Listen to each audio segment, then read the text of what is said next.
এভাবে কি কাটবে এবারের ঈদ?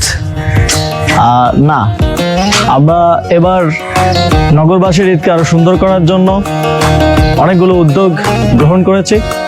তার মধ্যে অন্যতম হচ্ছে আমরা এবার একসাথে আমাদের তিন মৈত্রী সম্মেলন কেন্দ্রের পাশের যেই মাঠ আছে সেখানে লক্ষাধিক মানুষের জন্য ঈদের জামাতের আয়োজন করা হয়েছে।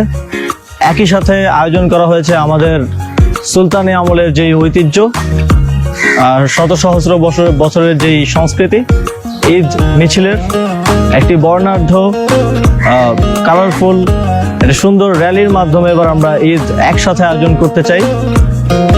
ঈদ মিছিল পরবর্তী সময়ে ঈদ মিছিলে অংশগ্রহণকারী সকলকে আপ্যায়ন করা হবে আমাদের ঈদের যেই ঐতিহ্যগত খাবার আছে তা দিয়ে। একই সাথে তারপরে থাকবে ছোট্ট একটি সাংস্কৃতিক অনুষ্ঠান।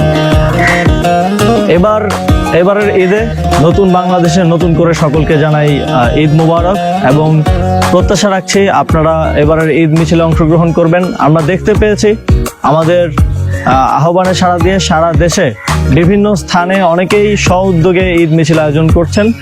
আপনি আপনার কাছাকাছি জায়গায় ঈদ মিছিলে অংশগ্রহণ করুন এবং আমাদের এই সহস্র বছরের সংস্কৃতিকে আবার রিভাইভ করতে আমাদেরকে সহযোগিতা করুন।